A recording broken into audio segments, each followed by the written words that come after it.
everybody? My name is Infamous Isaac, and I'm here with a video on Better Call Saul Season 6, aka the final season or the series finale. And this came out like around 2022, I guess, April to all the way to August from what I'm seeing here. So this season ended honestly pretty recently. I think it's about to be like 3 months once November 15th hits, because it's already November 1st when I'm recording this. But I finished the season, I finished the show, and I finished the Breaking Bad universe. It's done. I watched El Camino, Breaking Bad, I watched this, and now it's, oh my goodness, there's frogs everywhere. Oh my gosh, bro. But it's all done. It's legit all done. Now, I'm gonna talk about season 6, and there may be videos on the entire universe, how I feel about all of it, how I would rank it, maybe a tier list or something, I don't know. But I want to talk about season 6. So let me give my rating flat out because I want to get into spoilers immediately. So for people who don't want spoilers, let me just give you the rating. It's a 9.5. I would give it a 10, but there's certain parts that I didn't like, but it's a definitely a 9.5, no doubt. This season was the best season, no doubt. The best season of the show, no doubt, and one of the best seasons in comparison to Breaking Bad as well. I would put it up as high as season 5 of Breaking Bad, with some parts even being better while other parts not being as good. It's comparable. It is really comparable, and it is up there. If I had to rank it in the tier list, it would be right below Breaking Bad season 5 because this season was amazing.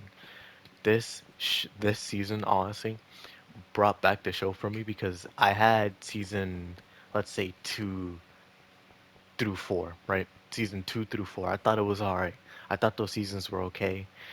They had really good parts in them. I'm not trying to discredit them, but seasons 2 through 5 were just all right for me. I thought they were good, but they weren't my cup of tea. I was watching them. I was interested, but at that point, the vested interest in the Breaking Bad universe was keeping me, and not the show itself. But that doesn't mean that there weren't amazing seasons in the show. Season 1, season 5, and now season 6 were amazing. So if I had to do it, it would be 1, 5, and 6 up above, and then 2, 3, and 4 down below. But they're not bad because you could look back at those ratings that I gave them in the other videos. It's just I didn't like them that much. There were good parts in them, but you could just tell by the video length itself that I didn't have much to talk about on it. While I was being nice with them, in comparison to 1, 5, and 6, they're just not up to par compared to those. But if you want spoilers, then I'm gonna go into them. But if not, then I suggest leaving now.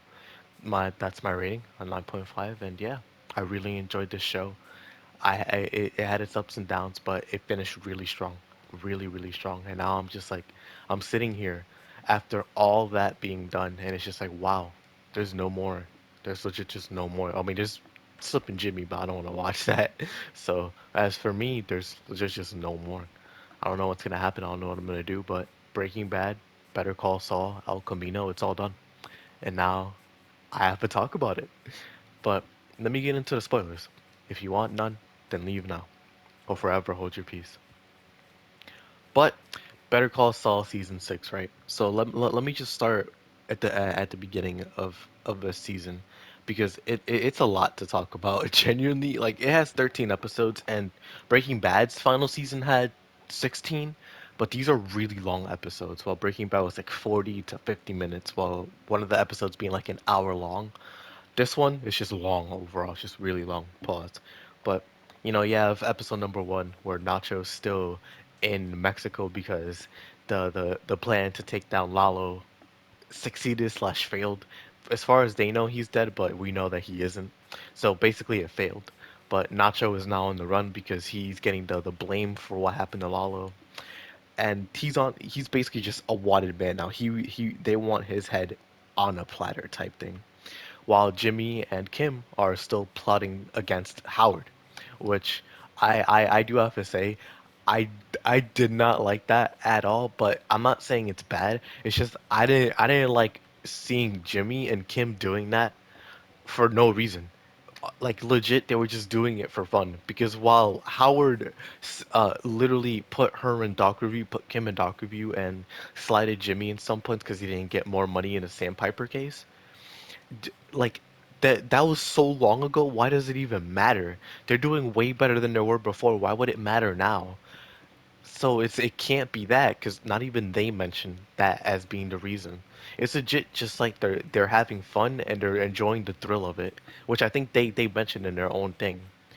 But Howard, I feel so bad for him. I feel so bad for Mr. Howard Hamlin. He didn't deserve anything that he got from Kim and Jimmy. He was a man who got his life ruined by two people that should not have even had an idea of doing that to him. Not because out of fear, but like just out of being a good person, or not even being a good person, just being a person in general, having humanity. They just did that just to ruin him, to troll him, because he was the first person that they could think of to do that to. And it was just like, man, my guy got bodied because of someone else's wrongdoings. It's just like, poor guy, poor guy. But episode one, it was really good. It was really good because of Nacho's part. Nacho's part was fire, and that was called Wine and Roses. This one is called Carrot and Stick. You know, yeah, Jimmy and Kim again still trying to do that to Howard, just finding new ways to go about torturing this poor soul while Nacho's still on the run. Again, he was basically being contacted by Gus to be like, yo, stay there. We're gonna get you out of New Mexico. All right, it's gonna be good. It's gonna be all right. But this is only really happening because Mike is trying to convince Gus to be like, yo, this man gave you his loyalty. You played with him, toyed with him the entire time, and now you're gonna leave him to rot. And he gave you his loyalty. Like that's how you're gonna treat him. And Gus is just cold, calculating. At the end of the day, Nacho was a tool to him. There is no loyalty in him. Like there's no loyalty in him compared to like Mike, where he's loyal because he's being paid, but he's doing good work because of it. But one thing I do notice though, which is fire, or I guess cool about Gus's character, is that the man just generally doesn't care about people, except for a very few, like a small amount. You have Max, right? Max he cared about deeply, and then that one bartender in the in one of the scenes, I forgot what episode it was, but I'll remember once we get to it. That bartender, even though they probably didn't know each other well, you could see a genuine smile on his face. It wasn't like a Gustavo Fring up in the out and about, trying to put up a facade. No, that looked like a genuine smile, and then it immediately went down. Just immediately went as soon as he realized, yo, nah, I'm Gustavo Fring. And it's just like, man, I wish one day or I wish that Gustavo had a better upbringing. He didn't have to experience whatever he experienced because we don't, to be honest with you, we don't even know. We're just going out on limbs and just trying to figure out what happened to him. He's Chilean. How he didn't have the best uh, upbringing, but man, the fact that it turned him into that, and on top of that, Don Eladio and all of them, like, jeez, especially Hector. Oh my goodness, Hector traumatized that man, and now Hector's suffering because of it. Crazy, actually crazy. But like I said, again, episode two is just more of the same from episode one, which makes it good. But again, it's Nacho. It's Nacho just being the goat himself. He is so saucy, actually so saucy. Episode three, this this might be the thumbnail for the video because oh my goodness, it was so fire. Jimmy and Kim are just trying to deal with the fallout from Lalo and all of them when he showed up last season, and then you have Nacho again on a run, but this time there's nowhere to run. So we get one of the hardest scenes I think I've ever seen in Breaking Bad slash Better Call Saul, and that is Nacho's death. This man went out like a G, bro. This man went out saucy. Oh my goodness, Nacho Ignacio Varga, actually one of the coldest characters in the show. Oh my goodness, he was so fire. I loved him so much, and that and the fact that like I never played Far Cry, but I know that Ignacio's actor, I forgot his name. He he plays Voss in Far Cry 3, so that's pretty cool. I know he's the definition of insanity guy, which is really cool. But episode three, really good because of Nacho, so fire. And you have episode four. I didn't like this one, honestly. I just thought it was boring. I wasn't really enjoying it. But this is honestly the only episode in the show or in this season that I didn't like. Episode one Oh, well, yeah, episode one, two, and three, I really liked. Episode four, I didn't like much at all, honestly. Black and Blue, yeah, episode five, I enjoyed. And it's honestly because of a Jimmy part. Because Jimmy and Howard boxed. They actually just started boxing. That episode was so fire to me because Howard is honestly such a G for that. Like, he really just went up to Jimmy and was like, yo, I don't know what's up with you. I don't know what your problem with me is. I don't know whether it's because of Chuck or because of, Howard or Hammond McGill or anything like that. Whatever problem we had before. But let's just fight it out. Let's just fight it out. And Jimmy agreed to it. And he got beat up. Jimmy got beat up by Howard Hamlin. And it's just like, I know if I was in Jimmy's situation, I wouldn't do that because I wouldn't be in his situation at all. But if I was in his shoes, I wouldn't have taken the fight. I would have been a coward. But Jimmy took it and he lost. So I really got to respect Howard for that. Like, he just challenged him and he won. He actually backed up his words.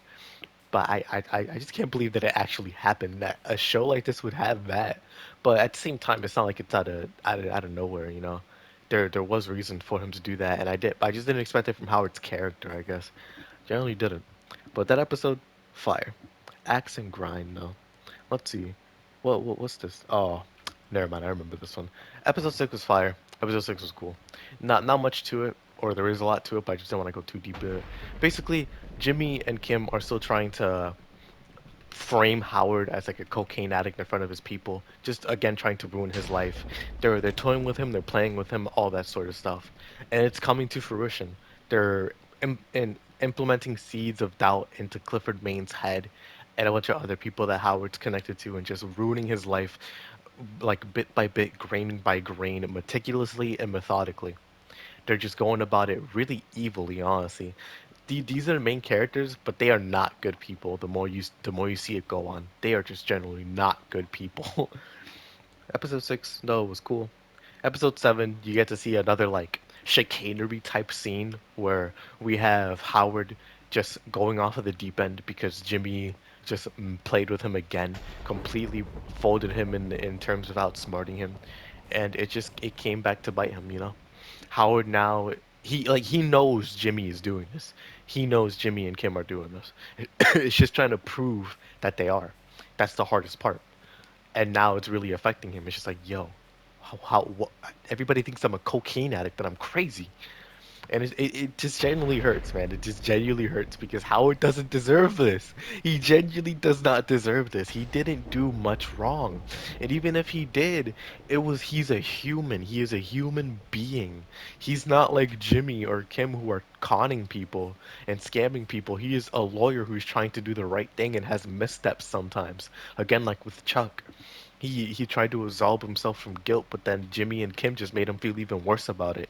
So then at that point, it was somewhat his fault, but not entirely, because he was just getting toyed with emotionally by Jimmy and Kim, and mentally. Now the man is he's going down the drain. His life, his reputation, his business is just all going downhill. And this is what brings us to episode 8, where episode 7 ended with being revealed that Lalo is back, or at least being revealed to Jimmy and Kim. Because we saw him before, like episode 6, episode 7, we saw him in Germany with Werner Ziegler's wife, and then that leads him to one of the people who worked in the chemistry lab under the laundry that Gus has, and that leads him back to the laundry. But Jimmy is going to be used as a tool to kill Gustavo Fring. So Lalo is here at his apartment, like, yo, I just want to talk. I just want to talk. But also, someone else is at the apartment, and it's Howard, because he confronted those two, and he's like, yo, you guys won. You guys won. You beat me. My reputation is ruined. My relationship with my wife is ruined. My business is done. It's completely gone. And now I'm known as a cocaine addict. You guys did it. You guys won. So, my life is going to be dedicated to exposing you two to the world for the frauds that you are, to what you've done to me and what you've done to other people. And then Lalo shows up and shoots him in the head. He's dead. Howard Hamlin died because of Jimmy and Kim. There's no doubt about that.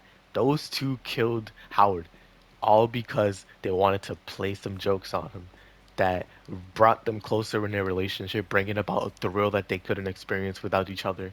They made each other better. At least together they were better. By themselves, they were all right, you know, but together they were evil, but they were good. They were good at being evil. Like my goodness, it was crazy. Actually, the dynamic duo.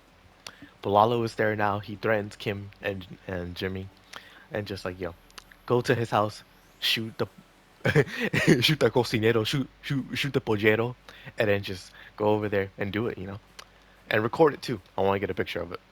So Kim goes out because Jimmy did not want her to be here at the apartment, and Mike gets Kim. They bring her to where Gustavo's being held. She tells them everything, and they go out to look for Lalo, while Gus goes to the laundry, not knowing that Lalo was there, but off of a hint. He just went there to do that. So he went there, and Lalo was there. Lalo was definitely there. So he brings, or Lalo brings Gustavo to where the lab is being built, or at least he wants Gustavo to show him where it's being built. Because, you know, he's up to this point still didn't know what was going on there, but he learned. He did some detective work, he hid out, and he was smart about it. He was generally smart. But he went down there. He goes down to where the lab is being built. He's showing all of it on camera to Don Eladio, not like in a FaceTime or anything like that, because it's still 2004. But he's recording it on a camcorder.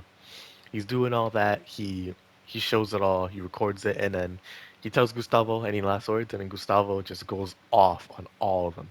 Don Eladio, Don Hector, the Salamancas, all of them talking about blood for blood, but it's not blood for blood. It's blood for money and stuff like that, right? So while all that's going on, he's doing his speech. Gustavo actually set up something in the lab, talking about how this will basically be a failsafe. So he blows one of the electrical fuses out, or fuses, excuse me, and he goes over to a gun. It was basically in the dark. He goes over to a gun he had held in a little corner. He grabs it and he shoots. What's his name? Lalo, multiple times, and now he's dead. Lalo Salamanca is finally dead.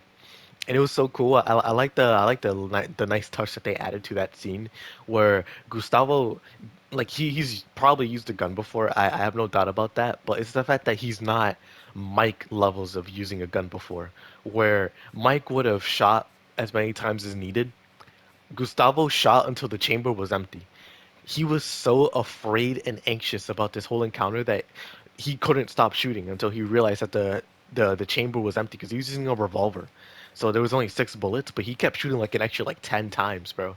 That man just kept clicking and clicking and clicking, making sure that that man is dead, because he did not want to stop pressing until he made sure that that man is dead or he himself is dead. So that was really cool. I really liked that scene. But yeah, Lalo was dead, and Jimmy and Kim are free, basically. Mike goes over to their apartment, he cleans up all the bloody mess, and now they don't have to worry about Lalo anymore. All of that is done. But oh, whoa, huh? Oh yeah. Okay, never mind.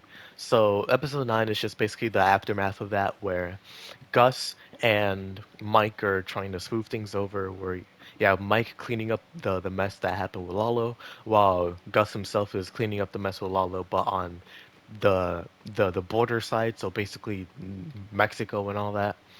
And you have Mike actually having a really good scene where he goes over to Ignacio's father, and he goes over to his shop telling him like, "Yo, your son is dead.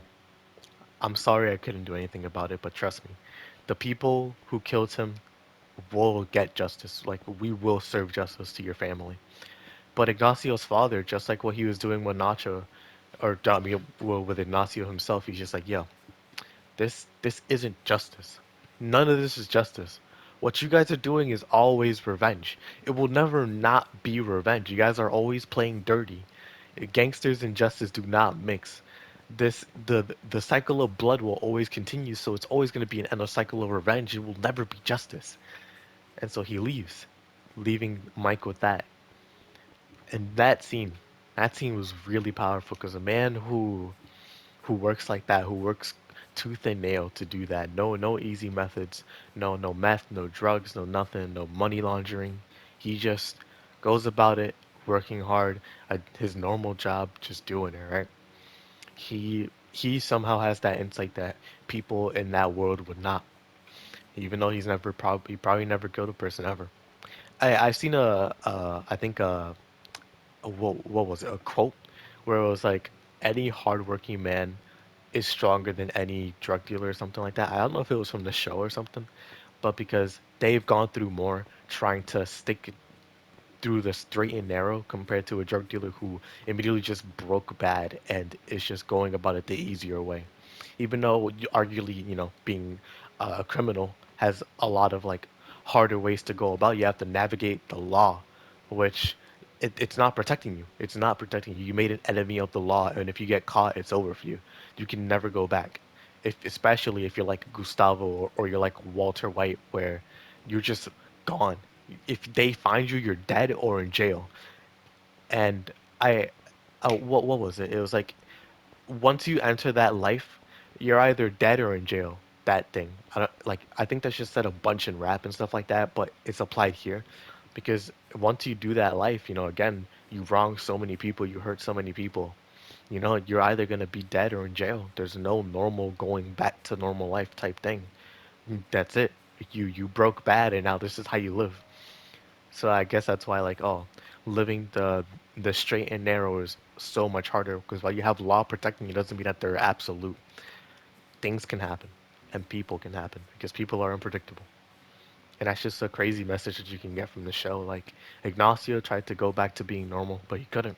He broke bad and that's the life that he had to live now because of the people that he's affiliated with. Same with Mike, same with Gus, but Mike knew that. Mike knew that from the very start that he can never go back to being a normal guy. He could just try to live the middle road. But because of Walt, he died. Same with Jimmy. Same with Jimmy. He couldn't do the same thing. But anyways, episode 10, we're basically now at the future. Or not at the future, at the present, because episode 9 ended with Jimmy and Kim breaking up.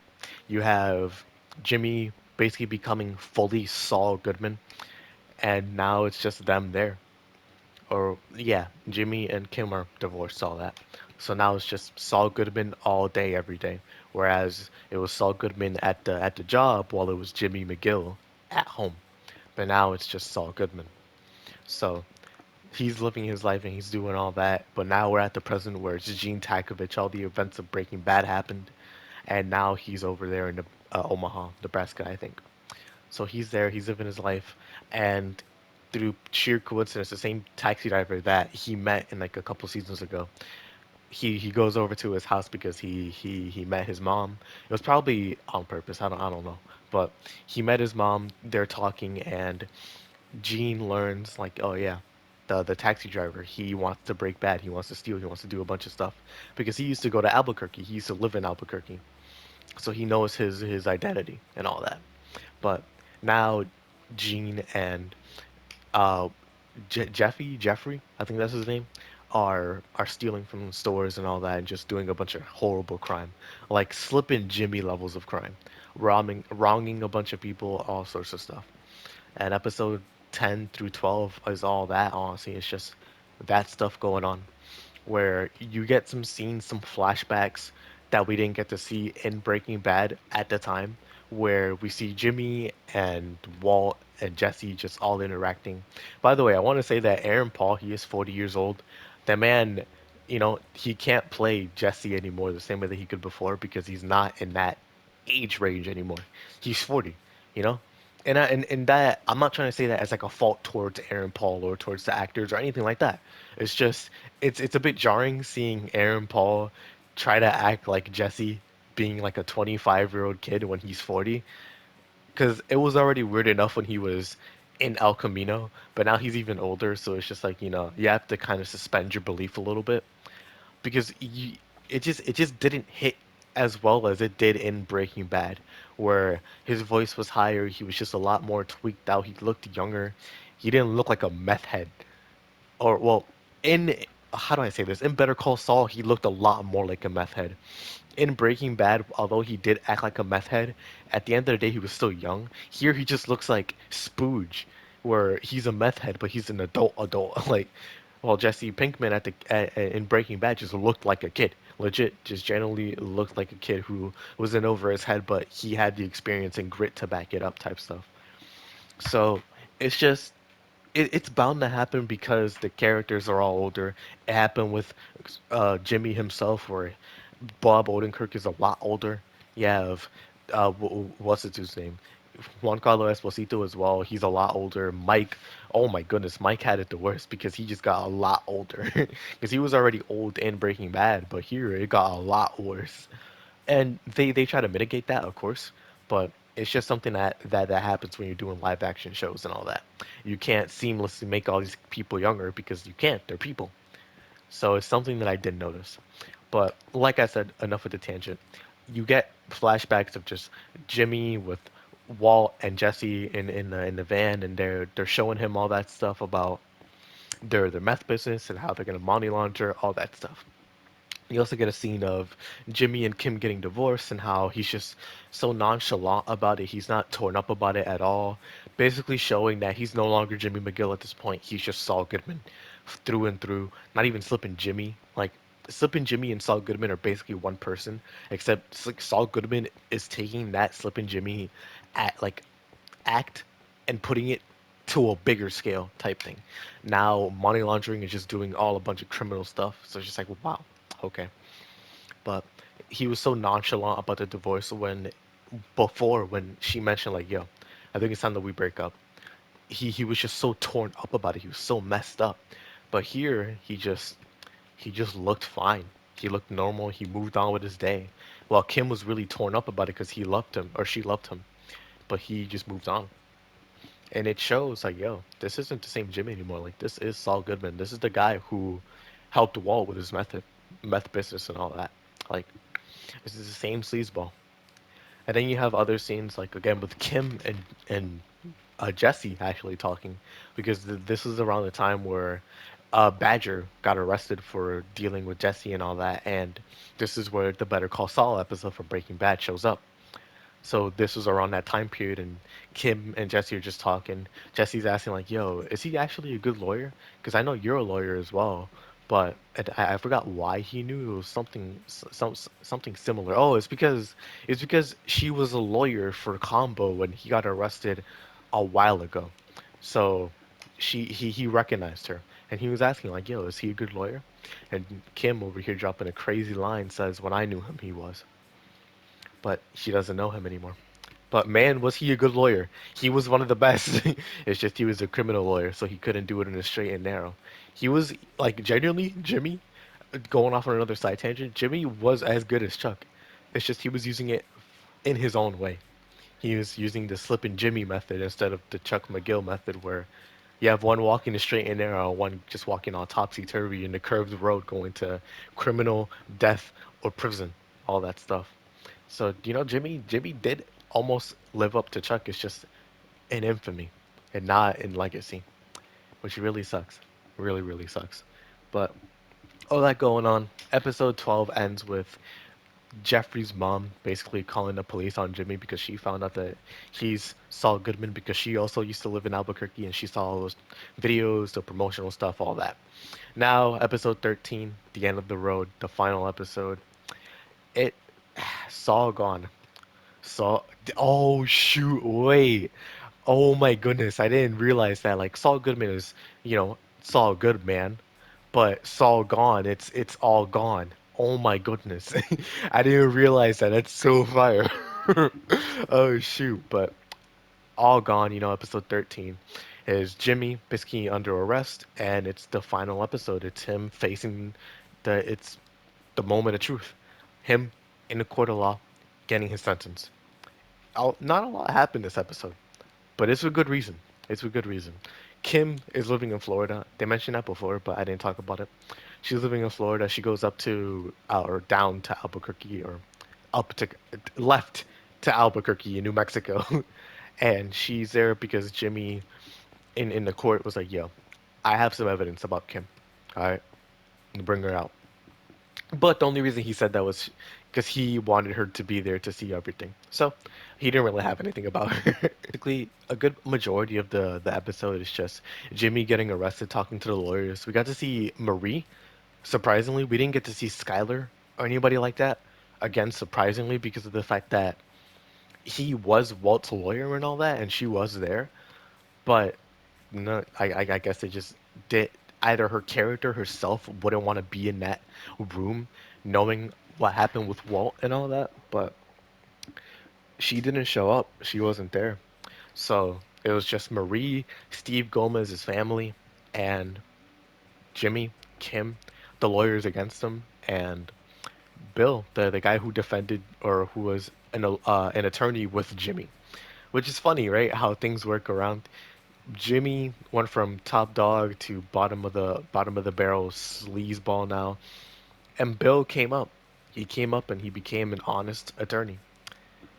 And now this is a case on his record. It's stained, completely stained. He lost the case against trying to defend Saul Goodman. He had 7 years.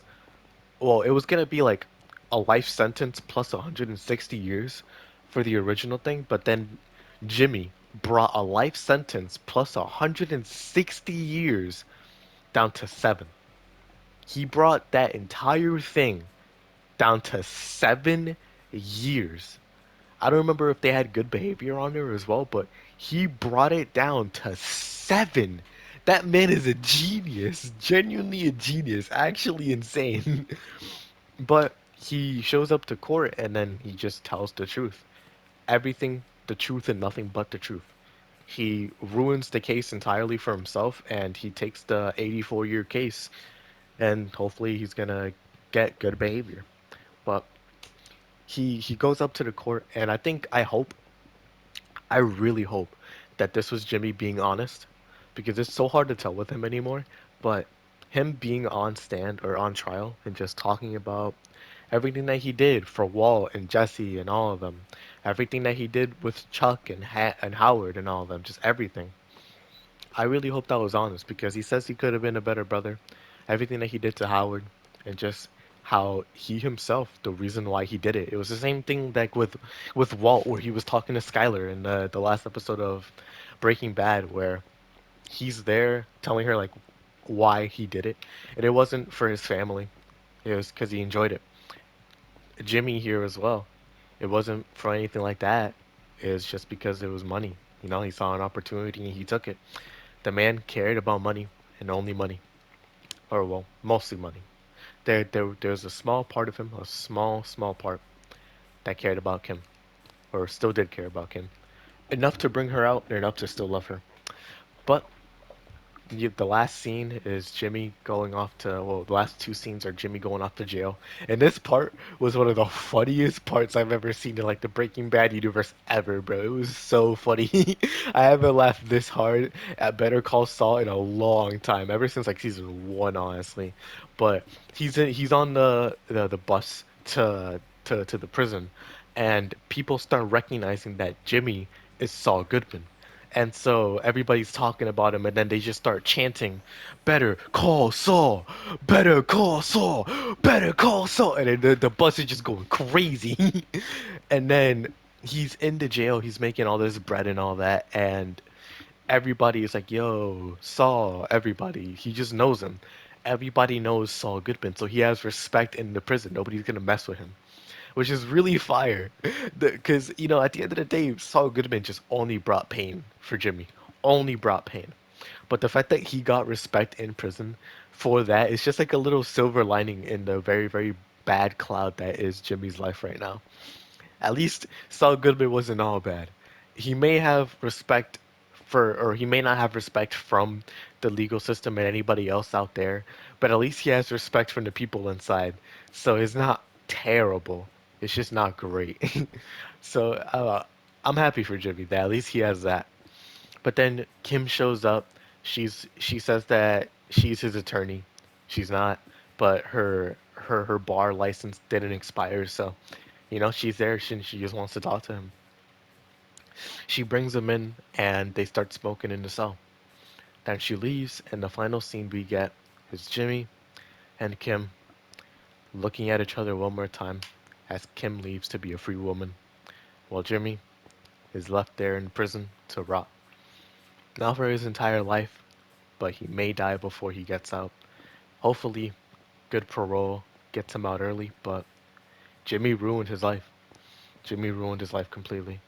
Through the journey of Better Call Saul, Jimmy went from a promising young upstart who was a reeling addict of just going about scanning people and just being obsessed with money to being a complete criminal. and dealing with the cartel, having to experience so much death and murder, com- committing and breaking so many laws, or well, committing crimes and breaking so many laws, and we just got to see Jimmy transform into Saul Goodman. We got to see how he became the person he was in Breaking Bad, and there's a lot of pain there. There's so much pain, which is cool, right? Because I look at it now, like Breaking Bad, we don't know much about Walter's past, nothing at all, honestly, except that his father died and that he's a very prideful person and the stuff with gray matter. That's it. We don't know anything about Walt's mother or anything close to that. We just know that Walt met Skyler in a bar. He was a person who funded or started gray matter but then left out of his own accord. His father died when he was young, and he's a teacher. He's a chemistry teacher. That's it. He was straight laced. He had a failing marriage, or not a failing marriage, a marriage where he didn't hold the pants in the relationship, and he was 50 with cancer, with a son who had cerebral palsy and another child on the way. That's it. But Saul Goodman, we got to learn everything about Jimmy's past, almost everything, except for the time that he was a child and then he was a teenager. We got to learn everything about his mother dying, about his father being a good person, about Chuck being a good person. It's just not towards Jimmy, about just Jimmy and his slipping Jimmy stuff, and then his time at HHM, and then just progressing through that to Clifford, Maine, to progressing to becoming Saul Goodman and the trial against his brother, to the death of his brother, to getting married to Kim and all her exploits and things that she did, to him getting his license back and becoming Saul Goodman, to him building that enterprise as Saul Goodman, getting all the commercials on, from him going straight laced to completely being a criminal lawyer, burning all of his bridges, burning all his relationships with the people that he had on the outside, and now building and stacking more relationships with the people he has on the inside with Huel. And now one guy, I forgot his name, but the guy that was sitting with Huel on the money as well, and Mike as well, Gus, Walter, Jesse, all those people. Just that transformation was crazy, actually crazy. We will probably never see anything as good as the storytelling that was in this show ever again. I don't know if we'll ever see something like this ever again. The show was great. I've had my gripes with it, but overall, season six just brought it back for me. It was so good, and it was a slow burner. Again, it was generally a slow burner. It was some slow episodes that you just like, come on, man, I just want to skip this. I don't care. But then there's episodes again like Point and Shoot, or episode 3 with Nacho, or excuse me, Ignacio, or episode 13, where even though it's slow, this is the culmination of all of Jimmy's actions coming to bite him. This is how the show ends. There was never going to be a good ending for Jimmy. There could never be, because it's the same thing that happened with Walt. Walt has wronged too many people. So has Jimmy. There could never be a good ending for someone like that, because Jimmy is evil. There is no doubt about that. There's this series on YouTube called Analyzing Evil, and he's one of them. He's one of the people that's analyzed, and I have no reason to believe that he's good. Honestly, not anymore. I haven't watched the video. I can't speak on it, but Jimmy is evil. There's no doubt about that. Like maybe closer to an anti-hero, but Jimmy is evil. He has done evil things, and it's just while you James McGill, I could say is a good person. Slippin' Jimmy and Saul Goodman are not good people. Like he has like multiple personalities type thing where it's just so hard to tell, is Jimmy really redeemable anymore? Can he be redeemed? Because of all the stuff that he did for Lalo, for Ignacio, for Mike, inadvertently for Gus, towards Chuck, towards Howard, towards Kim, just so many people, and then all the people that he helped out, and as Saul Goodman. Granted, some of them could be very serious criminals, but some people obviously like deserve fair representation. Jimmy was a criminal lawyer. He was a criminal, no doubt. He was evil for how he went about it. But I, following him as the main character, I just couldn't help rooting for him. I genuinely couldn't. He was a genuinely evil person, evil to the core. And I couldn't say that about Walt. while watching Better Breaking Bad, but I could say that about Walt wholeheartedly without like that influence on it, without seeing him as the main character. While with Jimmy, I could just wholeheartedly say, yeah, Jimmy's a bad person. There's no doubt. Jimmy is a bad person. I cannot sit here and lie to people like, yeah, G- G- Jimmy's cool. Jimmy's cool. He's a good person. He may have killed Howard inadvertently, but it's all right. Howard deserved it. Nah, I couldn't say that. I genuinely couldn't. But again, or not again. This is actually the finale. But overall, storytelling amazing, phenomenal. Characters amazing, phenomenal. Music amazing, phenomenal. Everything about it just great. It was truly remarkable. This show, while I had my gripes with it, because again it was a slow burn, I really enjoyed it wholeheartedly. I can say that this Better Call Saul, while I think it's worse than Breaking Bad, not by much. Just generally not by much. If I had to give Breaking Bad a rating, it would be a 9.5. I would give Better Call Saul an 8 to a 9. No doubt. This show was good. It could stand on its own, but the fact that Breaking Bad is there makes it even better. It's just like, wow, this changes so many things about Breaking Bad. It just, wow, what a message to get. Oh yeah, it's November. Oh my goodness, I forgot it's November. No, not November. Wow, that's crazy. Well then, I wish you guys luck with that. Wow, okay. Anyways, yeah. Overall, the show was great. Genuinely great. I want to talk about one scene though. One scene that really stuck with me. It was the scene in the final episode where Mike and uh Jimmy are walking through the desert still. This was when they were walking through the desert to get the bail money for Lalo, all the way back in season 5. And they're walking there and they find a water hole. Jimmy starts drinking the water and then they start talking, right? Jimmy asks Mike, "Hey, if you had a time machine, what would you do with it?" Mike says, "Hey, I would go back in time to 1980 something and I would just stop myself from taking the first bribe that I ever took because that bribe led to my son's death." He didn't explicitly say that, but he did say like I wouldn't take the first bribe I ever took because that bribe led to his son's death because he was a crooked cop while his son was just straight and narrow. It led to his son's death. While Jimmy him or actually Mike also said 2002. I think that was around the time where they met each other. So that's pretty cool, but Jimmy himself says I would have gone to like 1965 to where a huge upstart company is being bet on. I would place my money, all the money that we would split, into that place, and I would be a trillionaire, complete trillionaire. And Mike just sits there amazed, like, yo, is all you care about money? Is money really all that you care about? And Jimmy having to realize that is like, yo, let, let's just go. Let's just go. And then he asks the same question to Walt when they're waiting because of the vacuum cleaner guy who makes new identities. They're waiting in the bunker, and he asks Walt the same question. By the way, Walt, horrible guy, scummy guy. The more you realize that, the more like or the more you sit with that after Breaking Bad and you see him in Better Call Saul, it's just like, yo, whoa, you're a terrible person. Like, relax. I know Jimmy's not that much better, but like, yo, why are you so prideful? You don't even have to like watch Breaking Bad to see that. You could just tell off of how he acts in that scene alone. Like, he's so prideful and so arrogant because he's smart. And he's generally a genius. There's no doubt that Walter White is a genius. But he's just so arrogant. Like, oh my gosh, relax, bro. Please. But he asked the same question to Walt, basically saying, "Do you have any regrets?" And Walt, the first regret that he immediately goes to is gray matter with Gretchen and whatever that dude's name is. I keep forgetting his name.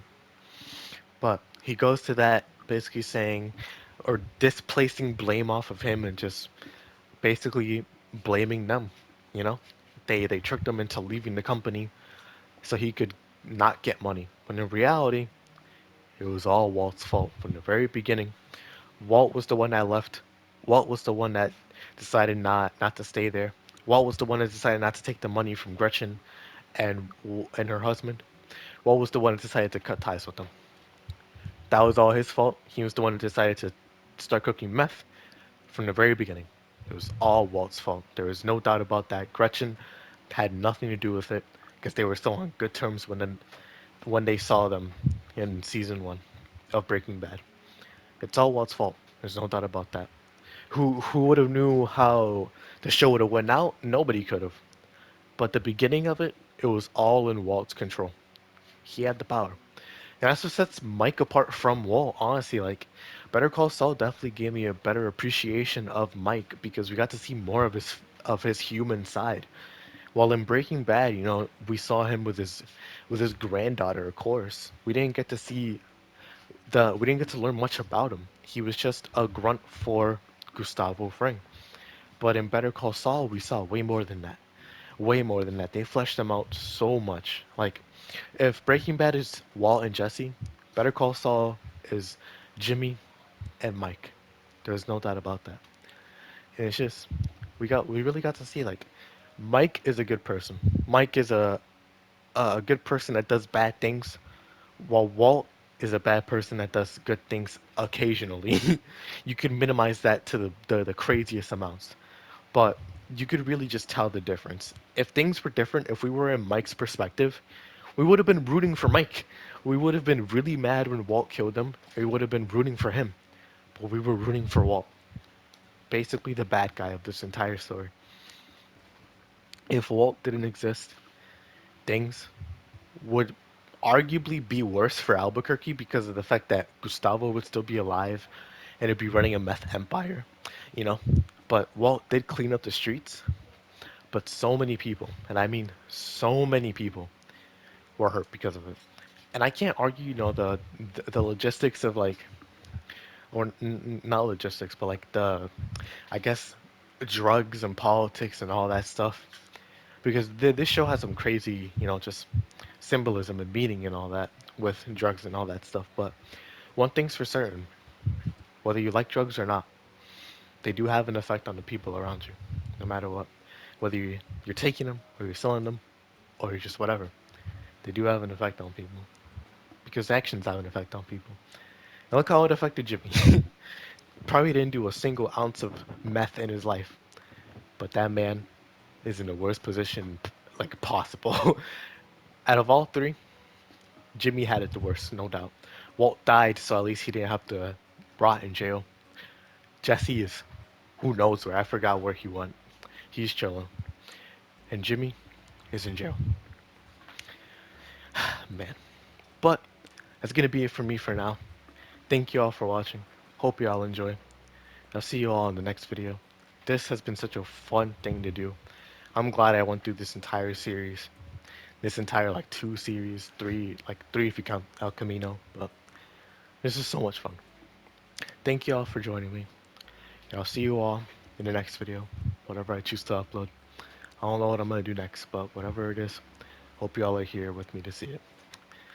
Peace.